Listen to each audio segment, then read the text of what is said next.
Bueno, primero que nada me gustaría preguntar una pregunta muy general, preguntar una pregunta. ¿Qué es la biología y cómo la podrías describir en palabras sencillas para alguien que quiere animarse a estudiar? Tucker. Uy, qué buena forma de empezar. Mira, la biología es en esencia el estudio de la vida, pero no solo de la vida que ves, como los árboles, los animales o los humanos, sino también de la vida que no ves, como las bacterias, los hongos o esas pequeñas cositas que viven en el agua de una charca. Si lo ponemos en palabras más sabrosas, la biología es como asomarte al backstage del mundo. Es tratar de entender cómo funciona un organismo, cómo se relaciona con otros, por qué evoluciona de una forma y no de otra, y cómo todo eso está conectado en una red finísima que sostiene al planeta. Cuando yo era estudiante, pensaba que iba a encontrar respuestas claras, pero lo que encontré fueron preguntas cada vez más profundas. Y eso fue lo que me atrapó. La biología es para quien se maravilla con una hoja, se queda mirando una hormiga por media hora o se pregunta por qué cantan los grillos. No necesitas saberlo todo al principio, solo necesitas esa chispa de curiosidad. Lo demás, el rigor, la teoría, la técnica, se aprende. Pero la capacidad de asombro es así que nos enseña, y en biología es oro puro. Sí, claro, al final del día, pues como todas las carreras universitarias, ¿no? Tienen su cierta parte donde, pues, de cierto modo te llaman hacia esa rama desde que eres, digámoslo así, niño. En muchas ocasiones eso pasa. Pero ahora entrando ya un poquito más en materia, ¿me puedes decir qué es un bioindicador y cómo han evolucionado en el ecosistema y cómo lo seleccionan? ¿Cara? Uy, qué buena pregunta. Ya entramos en terreno más jugoso. Mira, un bioindicador es como un testigo silencioso del estado de salud de un ecosistema. Es una especie, a veces una planta, un animal o incluso un microorganismo que nos da pistas súper valiosas sobre lo que está pasando en su entorno.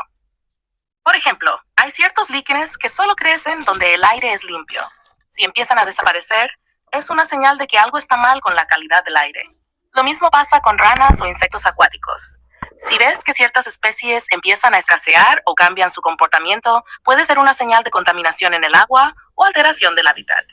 La evolución de estas especies como bioindicadores no es algo que ocurra porque quieren serlo, claro. Simplemente son muy sensibles a cambios específicos del ambiente, y a lo largo del tiempo han desarrollado esa sensibilidad como parte de su estrategia de supervivencia.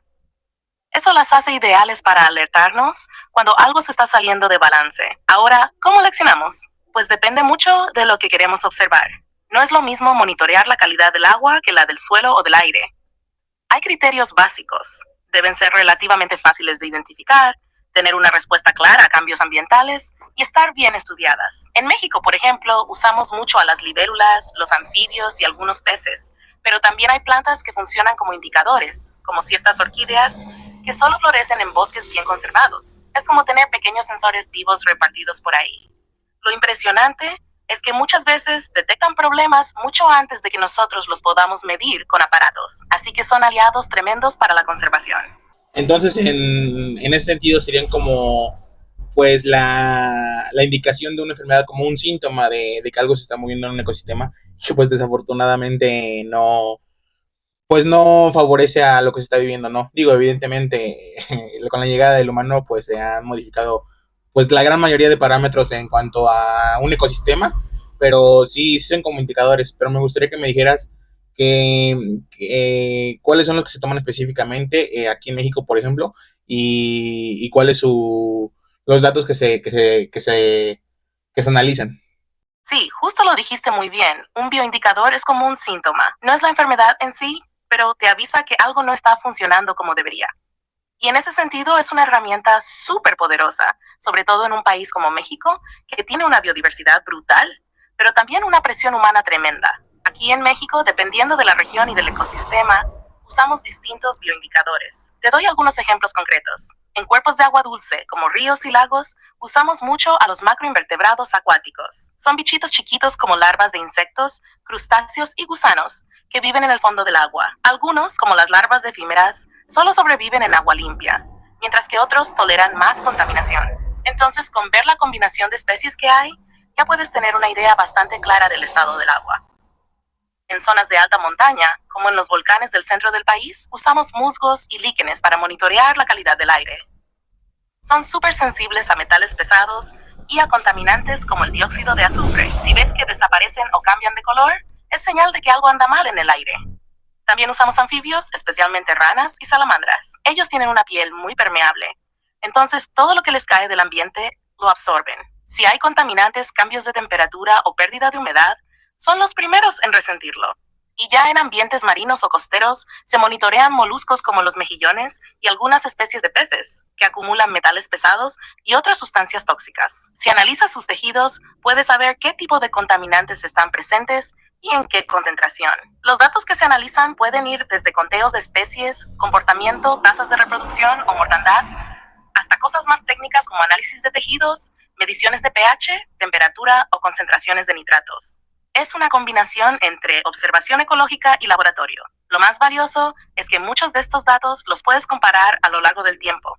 Y ahí es cuando te das cuenta si un lugar está mejorando, si se está degradando o si está en un punto crítico. Así que sí, son como los signos vitales del planeta. Y aquí en México, con tanta riqueza natural, es urgente tenerlos bien vigilados. Ok, sí, claro. De hecho, esa era mi siguiente pregunta. Si eran indicadores que se veían solamente en el comportamiento o también a nivel genético celular. Pero bueno, perfecto. Eso da paso a mi siguiente pregunta. ¿Nos podrías explicar de manera, pues, un poquito técnica o sencilla, como tú decidas, cómo funciona la secuencia genética y cómo se utiliza en la actualidad? Digo, obviamente, más allá de la adenina, timina, uracilo y todo eso, ¿cómo lo definirías? ¿Cómo se entendería, por así decirlo? Esa es una gran pregunta. Y qué bueno que lo mencionas, porque la parte genética es cada vez más importante en la biología moderna. Mira, dejando a un lado los nombres de bases nitrogenadas, que sí, todos recordamos por minatrina, uracilio y compañía, la secuencia genética, en palabras simples, es como el recetario de instrucciones que tiene cada ser vivo para construir y mantener su cuerpo funcionando. Imagina que en cada célula hay un librero microscópico, y ahí está guardado un libro que dice exactamente cómo tiene que ser esa especie, desde qué color tendrán sus ojos, hasta cómo reaccionará su sistema inmunológico. Ese libro está escrito con un alfabeto de solo 4 letras, pero que combinadas generan millones de palabras y frases que forman los genes. Cuando hablamos de secuenciar el genoma de una especie, lo que estamos haciendo es leer ese libro de principio a fin. Hoy en día, gracias a la tecnología, eso se puede hacer en relativamente poco tiempo y con mucha precisión. Vienen hace años. Hoy en semanas ya puedes tener la secuencia completa de un organismo. ¿Y para qué sirve? Para mil cosas. En ecología y conservación, por ejemplo, nos ayuda a saber si dos poblaciones de una especie están genéticamente conectadas o si están aisladas, lo cual es clave para saber si están en riesgo. También nos permite identificar especies nuevas, incluso si se ven idénticas a otras. Hay plantas, por ejemplo, que son iguales a simple vista, pero su ADN revela que son especies distintas. En medicina ambiental también se usa. Puedes tomar una muestra de agua o de suelo y ver qué ADN hay ahí, lo que se llama ADN ambiental o DNA, y sin ver a los organismos, saber qué especies viven en ese lugar. Es una herramienta brutal, porque a veces hay especies difíciles de ver, nocturnas, rarísimas o que ya casi no quedan. Y gracias a estas técnicas sabemos que están ahí. Así que sí, pasamos de observar con lupa a leer sus códigos más íntimos. Y eso ha revolucionado la forma en la que entendemos los ecosistemas. Lo bonito es que, aunque estemos hablando de genes y secuencias, al final, todo sigue siendo vida, intentando adaptarse, sobrevivir y dejar descendencia. Es la misma historia de siempre, pero contada con un lenguaje más profundo. Ok, perfecto, ya empiezo a entender. Pero dime, tú mencionaste medicina ambiental, ¿me podrías decir qué es eso y para qué sirve, cómo funciona? Mira, la medicina ambiental es un campo que suena medio nuevo, pero en realidad toca una preocupación que ha existido desde hace mucho. ¿Cómo nos afecta el ambiente, bueno o malo, a la salud? La medicina ambiental estudia cómo distintos factores del entorno, como la calidad del aire, del agua, los suelos, el ruido, la radiación, los químicos industriales, los pesticidas, afectan a nuestra salud y al bienestar de otros seres vivos también. Y aquí es donde se junta lo médico con lo ecológico. Por ejemplo, si en una comunidad empiezan a aparecer muchos casos de enfermedades respiratorias, la medicina ambiental puede ayudar a investigar si eso tiene que ver con partículas en el aire, como ocurre cerca de fábricas o en ciudades muy contaminadas. O en zonas rurales, si se usan muchos pesticidas, se pueden estudiar los efectos a largo plazo en la salud humana, desde problemas hormonales hasta ciertos tipos de cáncer. Y va más allá de eso. También se estudian enfermedades que surgen por la alteración de ecosistemas. Por ejemplo, cuando talamos bosques, los murciélagos o roedores que vivían ahí pueden acercarse a comunidades humanas. Y si ellos portan virus, ya tenemos un riesgo de zoonosis, es decir, enfermedades que se transmiten de animales a humanos. Eso lo vimos clarísimo con el COVID, pero pasa con dengue, zika, leptospira y muchas otras. La medicina ambiental también se apoya en herramientas genéticas, como el ADN ambiental que te mencionaba antes. Podemos analizar muestras del ambiente para detectar la presencia de patógenos, incluso antes de que haya un brote. Es como tener una alarma temprana para proteger tanto la salud humana como la de los ecosistemas. Y lo más interesante es que es un campo muy interdisciplinario. Necesitas biólogos, médicos, toxicólogos, químicos, geógrafos, incluso sociólogos, porque el ambiente no afecta igual a todos, ¿no? No es lo mismo vivir junto a un basurero industrial que en una reserva natural. Así que estudiar eso también es justicia ambiental. Es ciencia con un enfoque humano. Y eso a mí me parece bellísimo. Sí, claro, evidentemente, pues todo sería mejor si se tuviera una especie de sentimiento de armonía con el entorno. Lamentablemente, pues eso no es así. Lo que me lleva a mi siguiente pregunta. Ustedes, como un biólogo, biológicamente hablando, por así decirlo, ¿cómo se debería elegir cuando un asentamiento humano debería ser nuevo? Es decir, supongamos que estamos en un bosque, ¿qué condiciones debería tomarse en cuenta para decidir, bueno, este es un buen lugar para un asentamiento humano? Digo, evidentemente, siento que si por la biología fuera, no, no debería por qué modificarse nada más, ¿no? Pero, ¿qué factores crees que afecten en ese sentido para que un asentamiento humano pueda ser viable en el sentido ambiental sin afectar evidentemente a todas las especies que están ahí?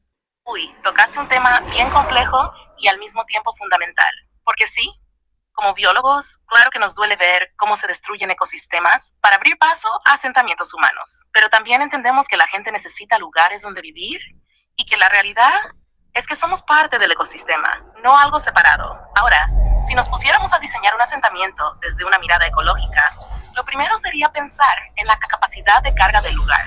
Es decir, ¿cuántas personas, con sus actividades y consumo de recursos, puede soportar ese entorno sin romper su equilibrio? Y eso no se mide solo por el espacio físico, se mide por el agua disponible, la fertilidad del suelo, la biodiversidad presente y los procesos naturales que están ocurriendo ahí, como ciclos de polinización, filtración de agua o regulación del clima. Por ejemplo, en un bosque, antes de poner una sola casa, tendríamos que saber qué especies viven ahí, si hay alguna en peligro, cómo fluye el agua, qué tan frágil es el suelo, cómo se conecta ese bosque con otros ecosistemas cercanos. Y también, si hay comunidades humanas que ya habitan ahí y dependen de ese espacio, su conocimiento es valiosísimo. Luego en el diseño, no es lo mismo urbanizar de golpe y plano que hacer un asentamiento que respete la topografía, conserve los árboles viejos, capture el agua de lluvia y use materiales locales. Hoy se habla mucho del urbanismo biocultural o del diseño regenerativo, donde no solo se evita dañar el ecosistema, sino que se intenta sanar lo que ya se ha afectado. Y otra cosa clave, el monitoreo a largo plazo. No basta con hacer un estudio de impacto ambiental y ya. Se necesita observar cómo va evolucionando ese asentamiento, si las especies están regresando o huyendo, si los suelos están erosionando, si el agua sigue limpia.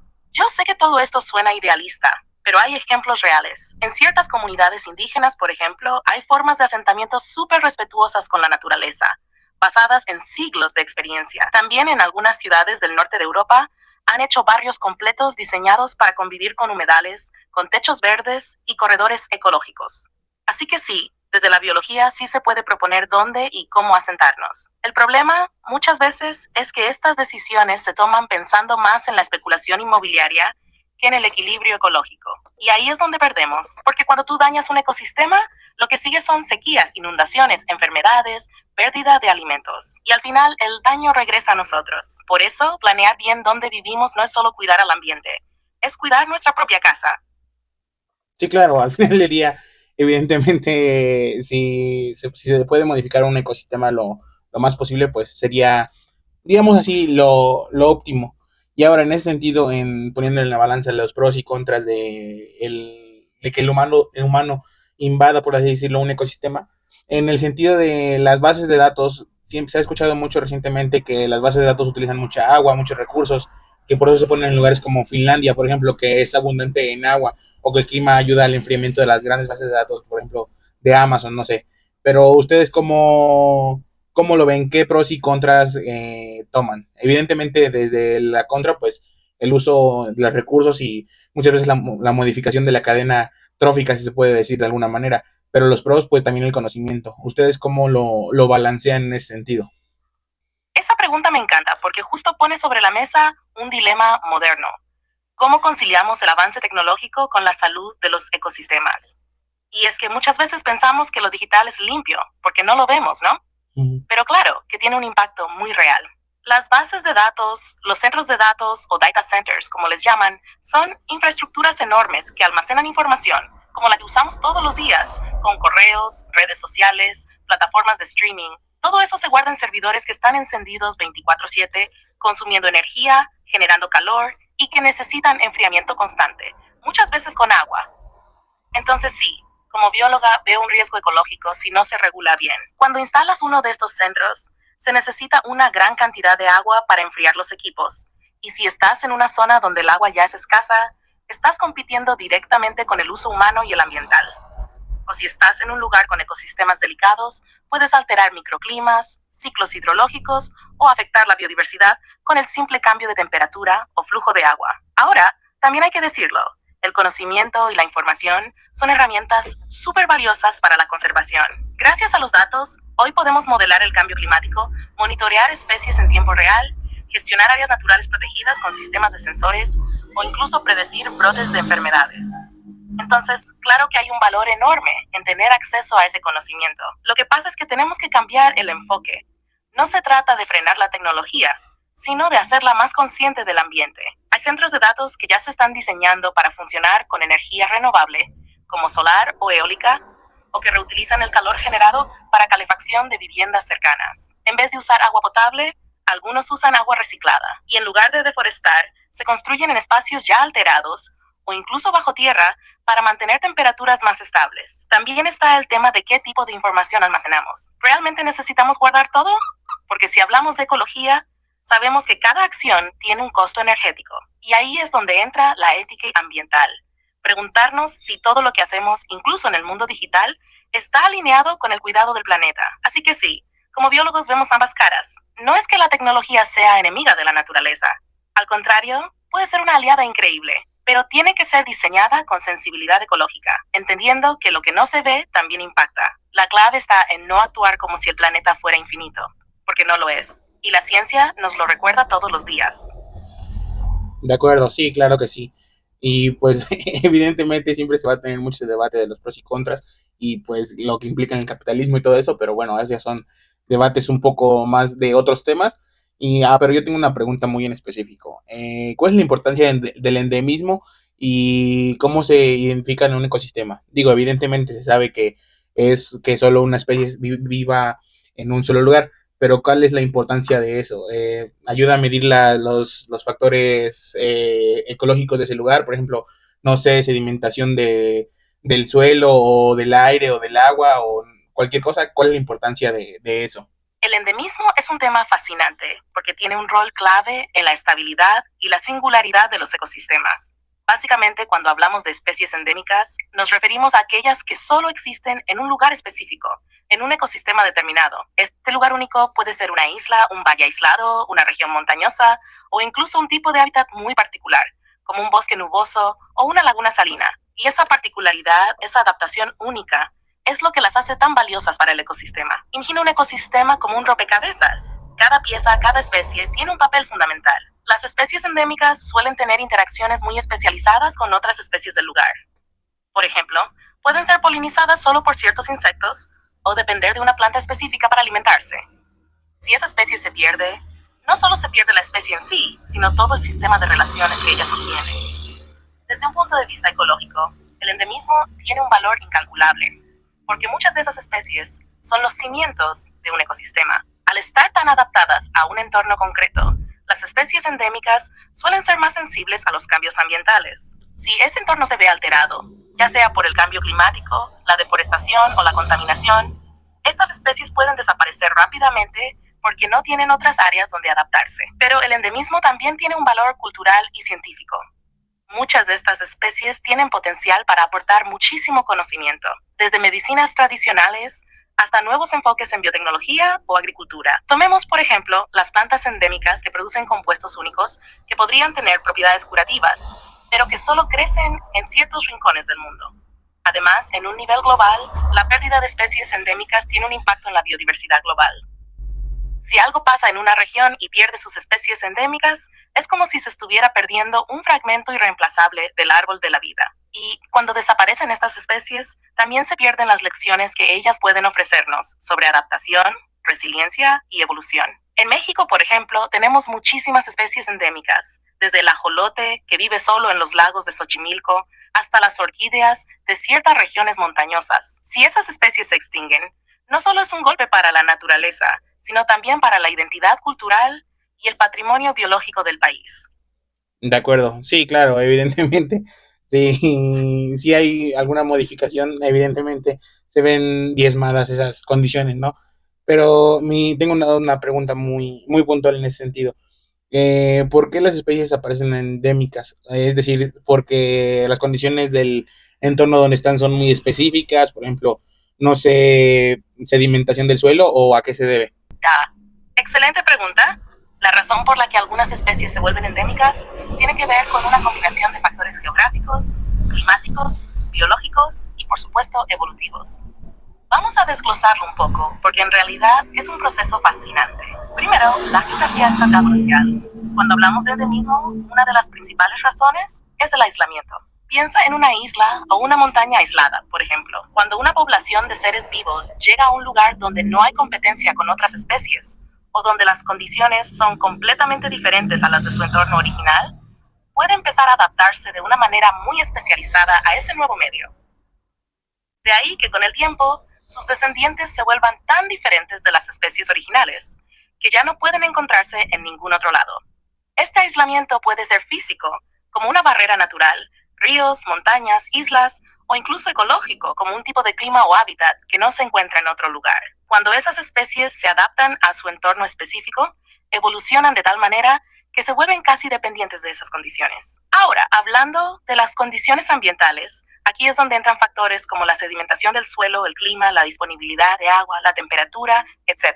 Un ejemplo claro es el caso de las plantas que crecen solo en suelos específicos, como los desiertos minerales o pH. Las plantas pueden adaptarse tanto a ese suelo que si se las traslada a un suelo distinto, no sobreviven, porque su fisiología está estrechamente ligada a las características químicas y físicas de ese lugar.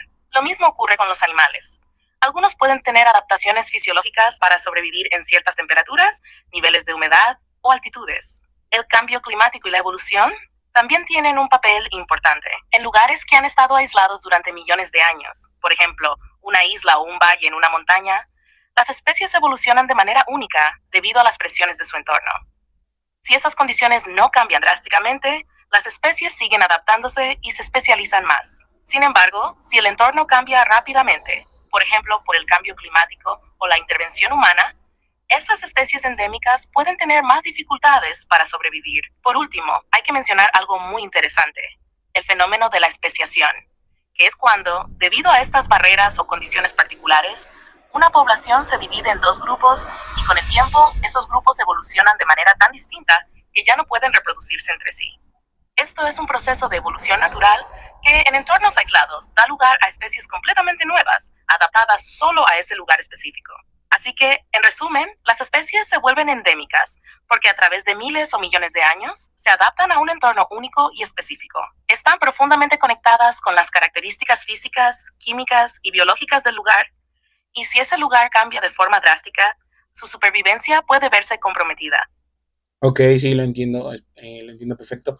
Y ahora, hace tiempo leí, en ese sentido, en ese mismo tema, hace tiempo leí que, en cierto modo, que Darwin estudiara las especies de los Galápagos, al ser un lugar bastante aislado, digamos así, sesgó un poco la información, porque evidentemente eso no tomaba en cuenta la interacción con el ser humano. ¿Qué opinas de eso? ¡Qué interesante! Esa es una reflexión válida y tiene algo de cierto. La teoría de la evolución por selección natural de Darwin, basada en sus observaciones en las Islas Galápagos, cambió nuestra forma de entender la evolución. Pero como bien apuntas, sus estudios se centraron en un escenario sin la presencia humana directa y masiva. Las Galápagos, al ser un archipiélago aislado, proporcionaban un entorno ideal para observar cómo las especies podían evolucionar y diverger en función de condiciones ecológicas específicas, sin la intervención humana.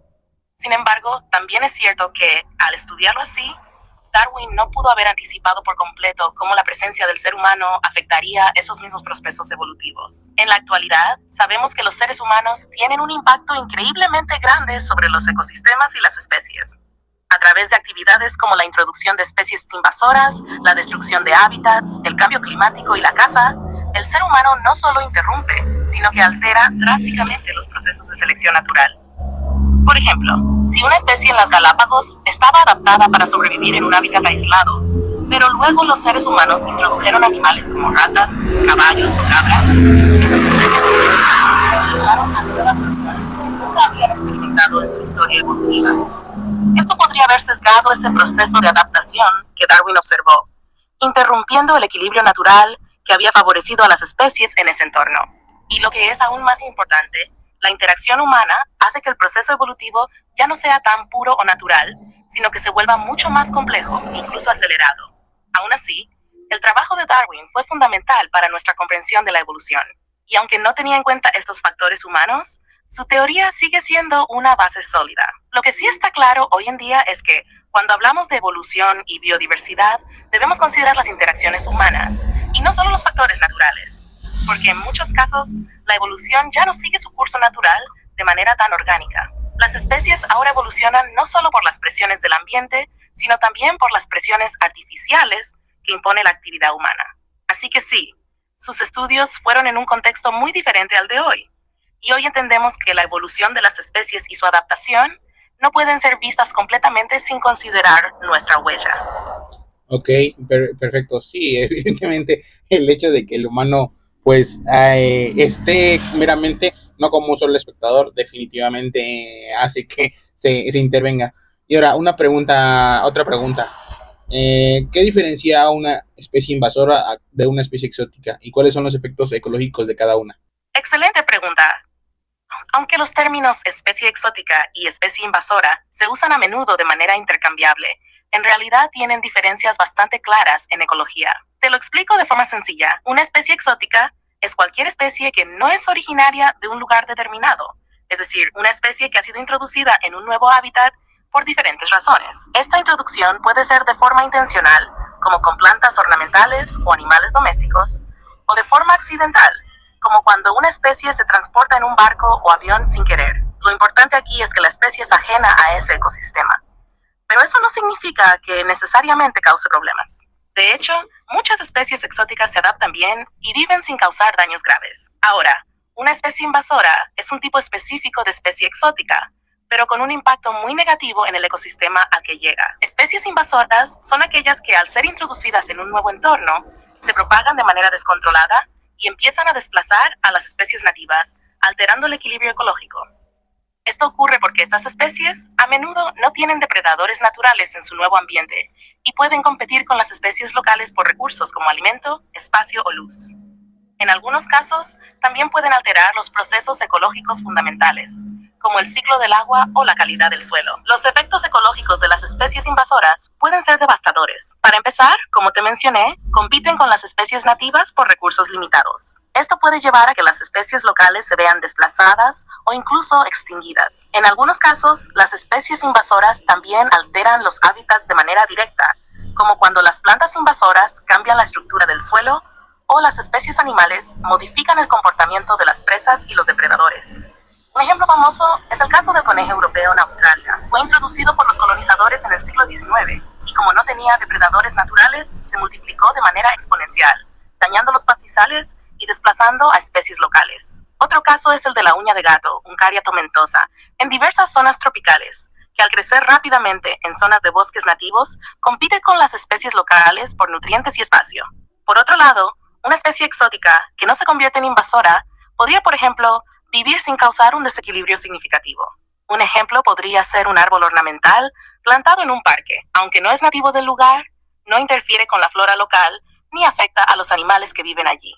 El problema serio viene cuando una especie exótica se vuelve invasora y sus efectos pueden ser irreversibles. A veces, las especies invasoras afectan no solo la biodiversidad, sino también a la economía humana. Por ejemplo, algunas especies invasoras afectan cultivos, como el picudo del algodón, que, al invadir campos de algodón, reduce la productividad agrícola. En resumen, La diferencia clave es que una especie exótica puede ser simplemente foránea, sin causar daño, mientras que una especie invasora tiene el poder de cambiar, dañar o destruir el ecosistema que la recibe, afectando la biodiversidad, los recursos naturales y los servicios ecosistémicos. Ok, ok, entiendo. Ahora, otra pregunta. ¿Cómo defines la biotecnología moderna y cuál es la diferencia con la biotecnología tradicional? Digo, evidentemente quiero suponer que más allá del hecho de que ahora se pueden hacer microinserciones o no sé, incluso con corriente eléctrica o, por ejemplo, modelar todas las cadenas de proteínas con una sola computadora. Pero, ¿cómo definirías la biología moderna y la tradicional? ¿Y qué diferencias hay? ¿Ya? Esa es una gran pregunta. La biotecnología ha avanzado muchísimo en las últimas décadas y las diferencias entre lo que llamamos biotecnología tradicional y moderna son bastante marcadas. Te lo explico de una forma sencilla. La biotecnología tradicional es básicamente el uso de organismos vivos o sus productos para generar bienes y servicios, pero dentro de técnicas bastante convencionales que ya existían hace siglos. Piensa, por ejemplo, en la producción de pan, cerveza, vino o queso, donde se utilizan microorganismos como levaduras o bacterias para fermentar o transformar ciertos ingredientes en productos útiles. Es un tipo de biotecnología que involucra modificaciones genéticas directas, sino más bien el uso de los procesos biológicos naturales que ya ocurren en la naturaleza. Otro ejemplo sería la producción de insulina a partir de cultivos de bacterias, pero sin entrar demasiado a fondo en el nivel molecular, simplemente usando los organismos de manera natural para producir algo a gran escala.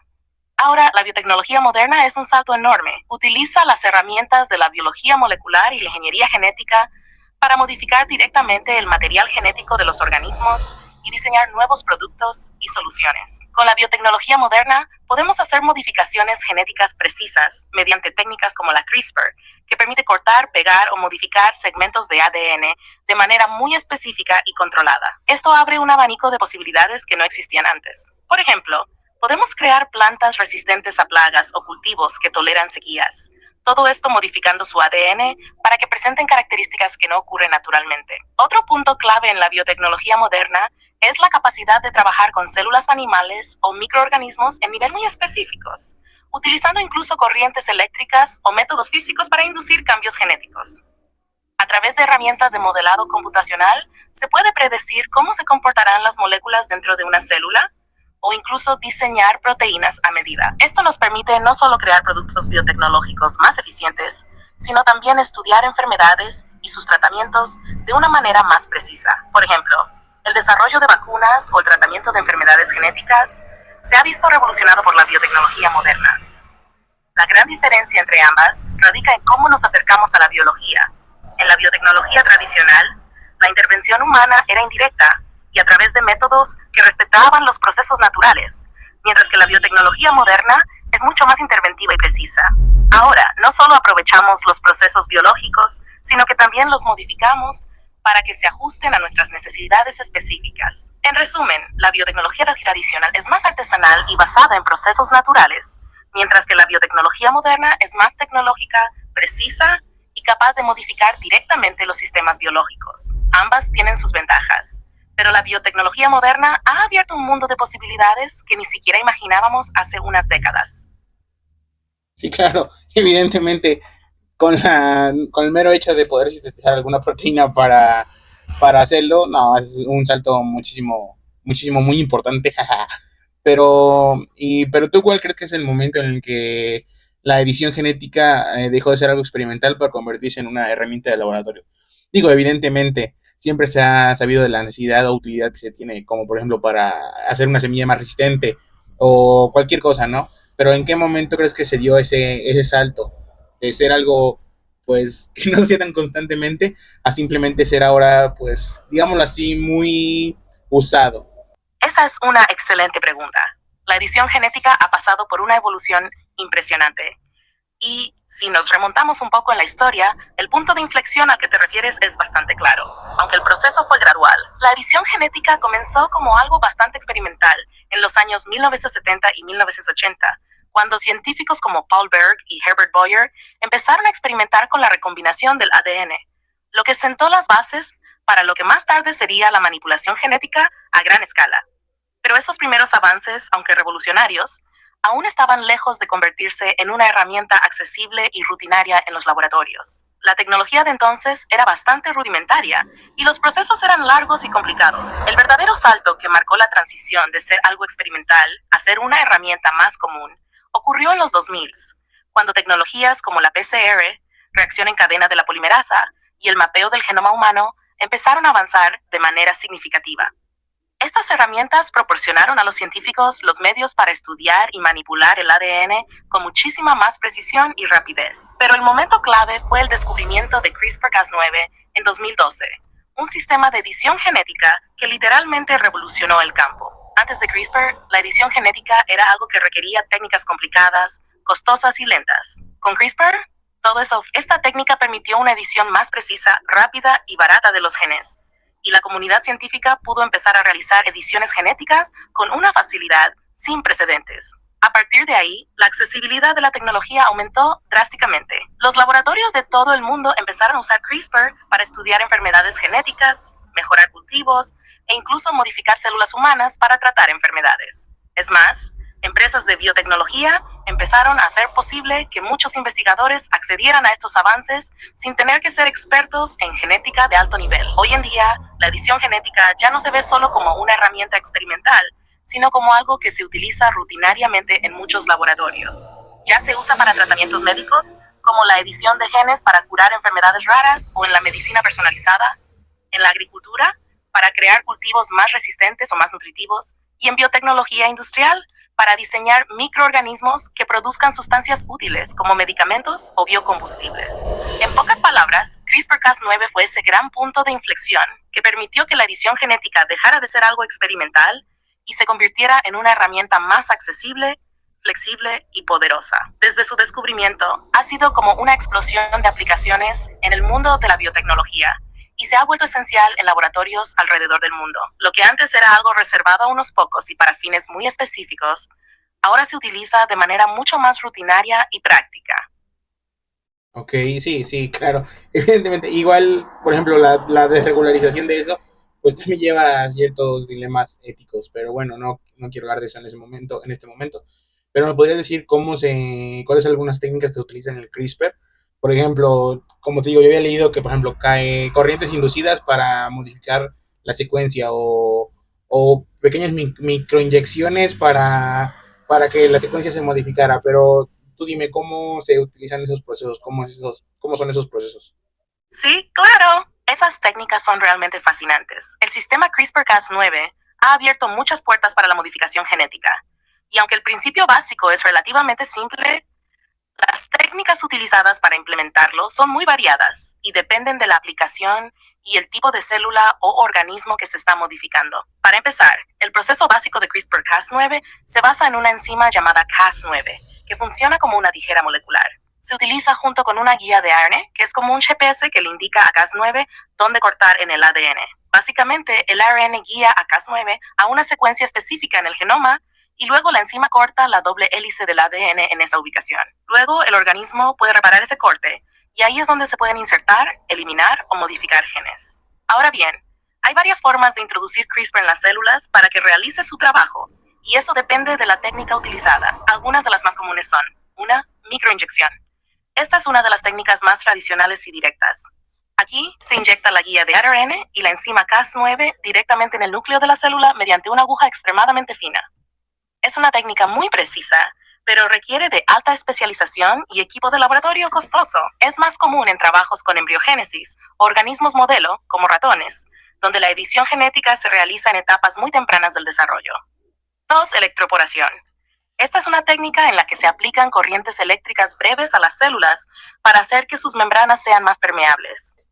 Así, los componentes de CRISPR, la enzima Cas9 y el ARN guía, pueden entrar a las células sin necesidad de inyecciones. Es una técnica relativamente sencilla y se utiliza frecuentemente en cultivos celulares. Aunque puede no ser tan precisa como la microinyección, es más fácil de usar para grandes volúmenes de células. 3. Liposomas o nanopartículas lipídicas.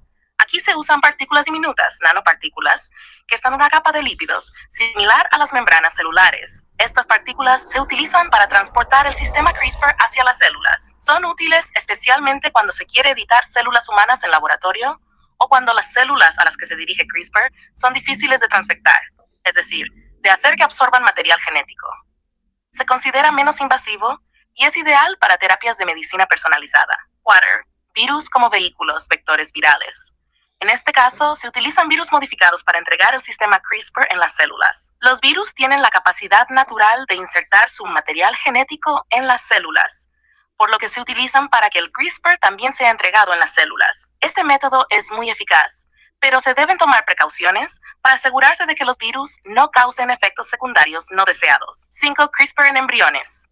Okay. Esta es una técnica mucho más específica y se utiliza principalmente en animales modelo o en investigaciones con células madre. En este caso, el sistema CRISPR se introduce en el embrión cuando las células están en su etapa más temprana de desarrollo, lo que permite la modificación genética de todo el organismo. Este tipo de edición se utiliza en el estudio de desarrollo embrionario, pero es una técnica muy controvertida cuando se trata de seres humanos debido a los riesgos y dilemas éticos. Cada una de estas técnicas tiene sus ventajas y desventajas, dependiendo del tipo de célula que se quiere editar, del organismo en cuestión y del propósito de la edición genética. El uso de corrientes eléctricas, como mencionabas, es un ejemplo claro de cómo las tecnologías físicas, como la electroporación, pueden facilitar la introducción del sistema CRISPR en las células. Las microinyecciones siguen siendo muy útiles cuando se necesita una precisión extremadamente alta, especialmente en la creación de organismos genéticamente modificados.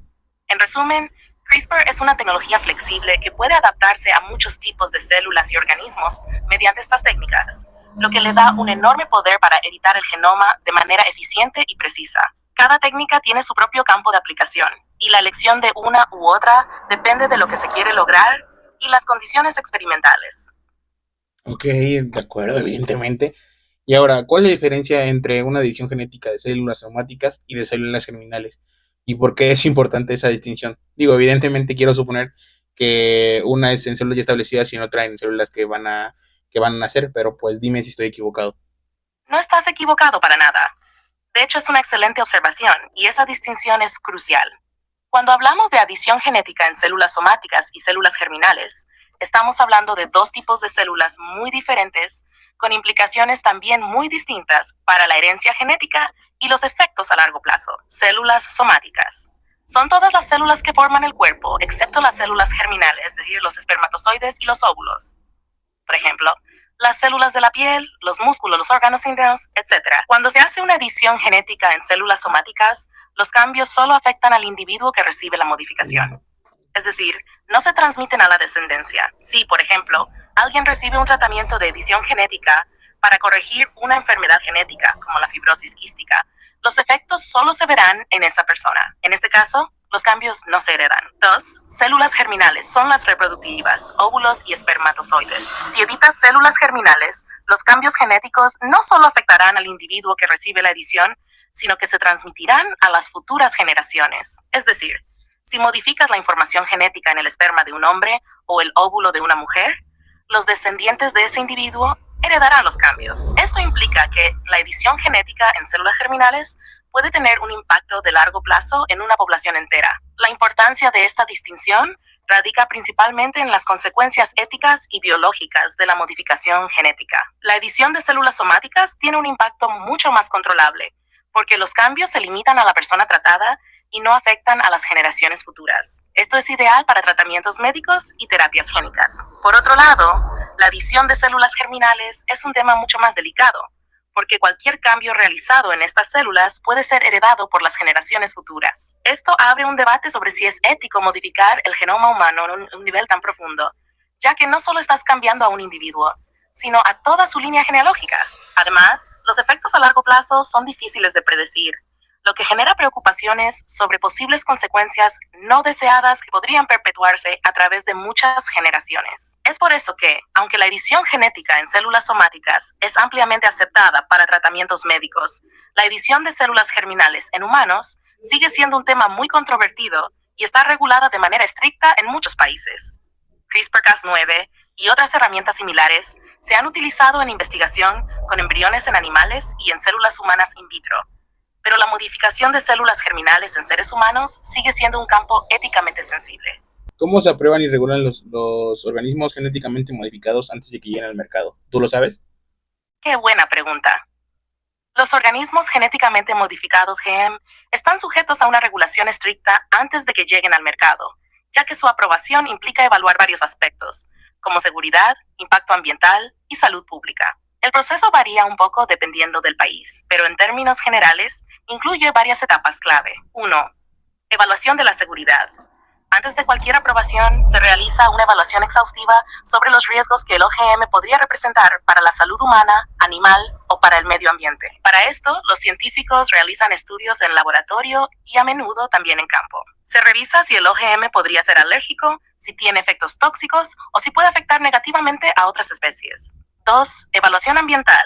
Además de los riesgos para la salud, se evalúa el impacto del OGM en el ecosistema. Esto incluye estudios sobre si la especie modificada podría contaminar a las especies nativas, si podría convertirse en invasora o si tendría efectos no deseados sobre la biodiversidad local. Por ejemplo, un cultivo genéticamente modificado para ser resistente a plagas podría afectar a insectos beneficiosos o incluso a especies no objetivo. Revisión de las autoridades reguladoras. En cada país hay agencias específicas que regulan y aprueban los OGM. En Estados Unidos, por ejemplo, la FDA, Administración de Alimentos y Medicamentos, revisa los aspectos relacionados con la seguridad alimentaria. El USDA, Departamento de Agricultura de SEUS, evalúa los impactos ambientales y la EPA, Agencia de Protección Ambiental, revisa los efectos sobre los ecosistemas. En Europa, el proceso es coordinado por la EFSA, Autoridad Europea de Seguridad Alimentaria, que realiza una evaluación científica de los riesgos antes de que se apruebe cualquier OGM para su uso comercial. 4. Pruebas y ensayos de campo. Antes de la liberación comercial, se realizan ensayos de campo para observar cómo se comporta el OGM en condiciones reales de cultivo o ambiente. Estas pruebas permiten ver si el OGM crece de manera eficiente, si tiene los beneficios esperados, por ejemplo, resistencia a plagas o enfermedades, y si existen efectos negativos imprevistos. 5. Monitoreo post-liberación. Una vez que un OGM ha sido aprobado para su comercialización, algunos países implementan un sistema de monitoreo post-liberación. Esto implica un seguimiento continuo para asegurarse de que el OGM no cause problemas a largo plazo. Si surgen efectos no anticipados, se puede revertir su uso o incluso retirarlo del mercado. 6. Etiquetado y trazabilidad. Muchos países también requieren que los OGM estén debidamente etiquetados. Esto permite a los consumidores saber si están comprando productos que contienen organismos genéticamente modificados. A veces también se exige una trazabilidad, es decir, la capacidad de rastrear el origen del OGM a lo largo de toda la cadena de suministro, para asegurar que los productores y consumidores puedan tener información clara y precisa. A pesar de todas estas regulaciones, el debate sobre los OGM sigue siendo un tema controversial, principalmente en cuanto a los riesgos a largo plazo y el impacto social y económico que podrían tener en las comunidades agrícolas. Algunos críticos argumentan que el proceso de evaluación no siempre es suficiente para garantizar la seguridad, y piden más transparencia y más estudios independientes.